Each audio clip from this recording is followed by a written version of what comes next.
Hello and welcome to Japanese Garden Bristol. This is an update of a barrel filter I made last year. I finished it, this is February, no it's March the 1st now actually. February last year I finished making it. There is a video on YouTube of how I made it. So what I'm going to do today is give you an update on how it went for a year. So the system, I believe, was designed by a guy called Rightly, but I didn't get the idea from him. I went on YouTube and I found a guy in America that made one. So even though you go on these YouTube videos, you look at the videos and you try to suss out how they make it, and even though the American guy didn't really make it clear, so I took a gamble and made it myself. Like I said, the video is on YouTube, so if you want to go and have a look at it, go and have a look.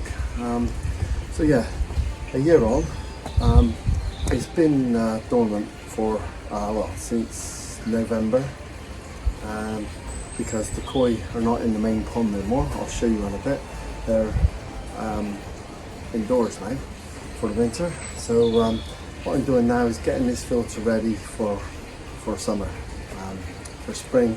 It's beginning of March. I'm going to get it up and running by the end of March, because I'm going to open my garden for charity in April. So I've got to get it done by the end of this month. So what I'm going to do is run through pros and cons of how it went last year. Now the system is absolutely brilliant. The muck it got out was unbelievable. I've got a 2-barrel, a lot of them are 3-barrel systems. Mine's a 2-barrel. It really did take the muck out. So the first barrel is K1, that got the muck out, and the second barrel, which is the moving bed barrel, is K1 plus. So yes, worked really well. My ammonia was down all year, never had ammonia problem. My nitrates, everything was perfect all year. Apart from the tail end of the year, my nitrates went off, went up, wherever. I can't remember, that was last October time, September, October time, they went out.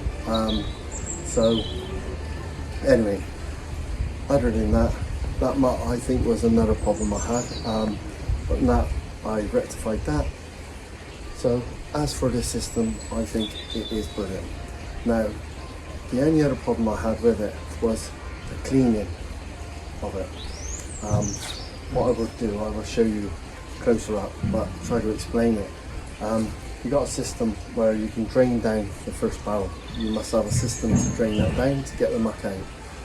What I was doing is filling it up, stopping the pump, draining it down. Filling it up, stopping the pump, draining it down. As I was doing that, I got air stains in there, turning it up. Yes, it done it after about 4 goes, but what I find was it was clogging up. So that kind of panicked me really, because you've got X amount of K1 in there. I can't get to the bottom of it. I was doing all sorts to try to get it. You need a backflash. I haven't got a backflash on it. So anyway, what I think my problem was that system of filling it up, stopping the pump, and then out. So what I'm going to do this year is we're getting two air stains. Well, I've got the 2 air stains actually, like this, the barrel type. I'm going to be putting them in the first barrel as well. The ones I had before was what I had in last year was just the disc ones. I don't think they stirred it up enough. So now I'm going to put them in on an 8mm airline. And then what I'm going to do, instead of turning the valve off, I'm going to keep the water flowing. Don't let it go into the second barrel, sorry. Just keep it in the first barrel, pump the water up, and keep it flowing. Because what I'd done, I left it on by mistake, and it cleaned both barrels quite nicely, but the trouble was the muck was going back to the pond, and I didn't realise for a couple of days. So that's my fault for not keeping an eye on it, but it gave me a lesson. It cleaned out the first barrel really well. So what I'm going to do now is, when I clean the first barrel, which is where all the muck is, I'll keep it flowing from the pond out into the drain and keep it going until it's nice and clean. So that's going to be hopefully the way, hopefully it'll work. That's what I'm going to do this year. So other than that, brilliant system, can't fault it. So well done Righty for getting a good system there. I think it's helped quite a lot of people. My other video's got over 2,000 views on it now, so people are looking at it. But I think it's good to show an update and how I gone wrong and how I'm going to try to get it right. And what I'll do next year is give another update to see how the changes have gone. So what I'm going to do, I'm going to open this up now. I'll show you inside.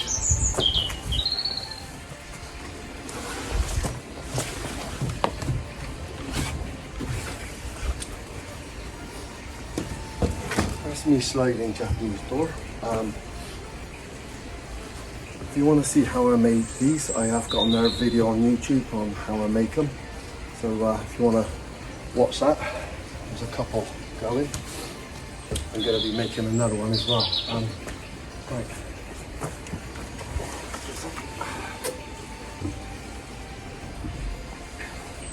Okay, so what I'll do, I'll bring you over closer now.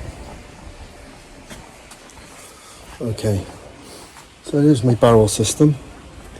Here's the valves on the bottom. The outlets, clean it out. If you watch my first video, you will see how how I made all this, and it really does work really well. So what I've done, I've dropped 4 airlines in this first one. This is why I'm going to the 8mm one, 8mm airline now, with the 2 barrel ones on, and hopefully they will stay there. What I've done, I've cleaned this barrel out now. Hopefully you don't drop in. I don't know if you can see anything down there. This here, if you see on the other video, you can take that out. Try to take it out without any damage. There we go. Try to get out and see what's going on.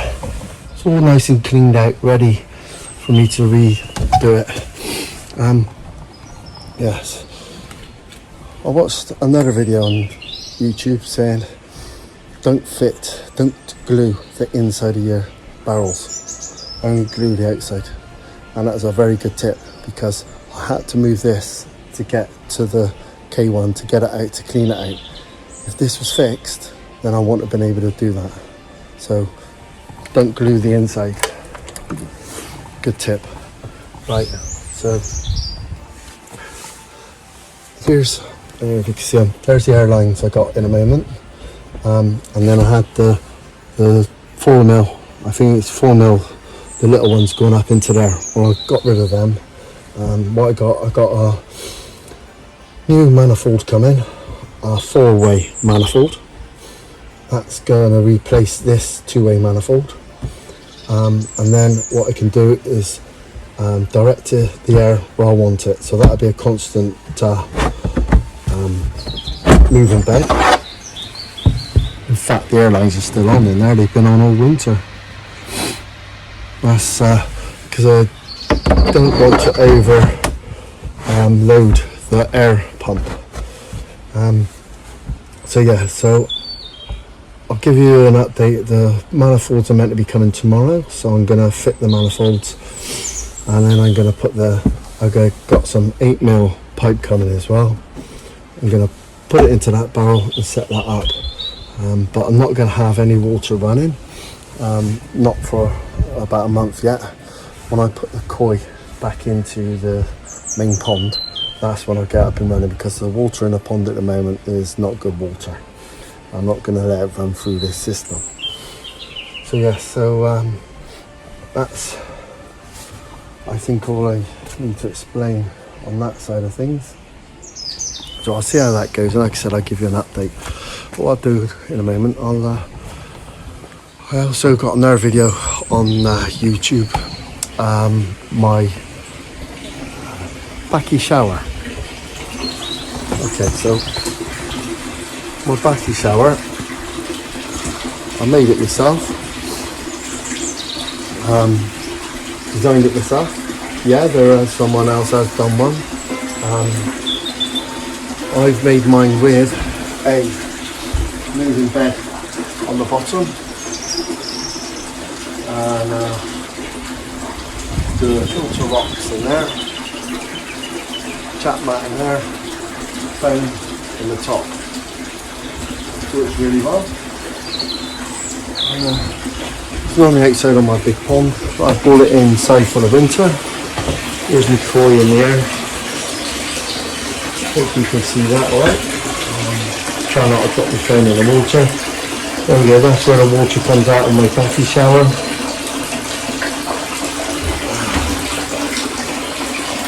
You can see in there.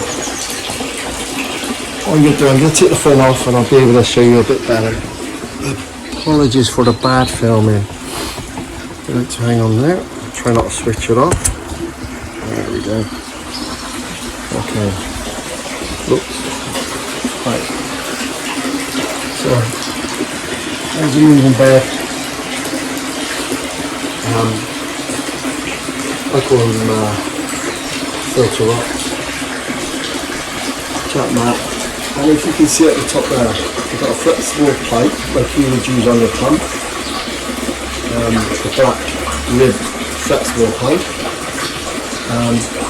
That comes off for one each from that, and goes through that pipe. I drilled some holes through, big enough for the water to get through and any bits of muck.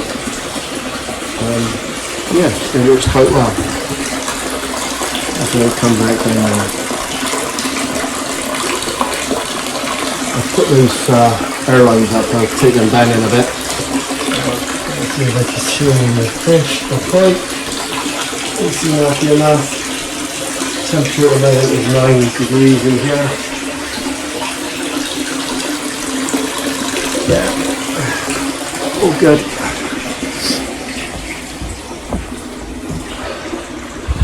Apologies for the bad filming, but I hope you got all of that. Like I said, if you want to build your own bakki shower, I have got a video on YouTube how to do that, so you can watch that one and maybe make your own. So there we go. There's me owl filters. I designed and made the frame myself. I think it's a really good way of hiding it because you don't want barrels in your garden. Look so ugly. So there we go. Okay, that's an update this year on them. I'll give you another update in the year at some point. Hope you like my videos. If you do, keep watching and I'll catch you next time.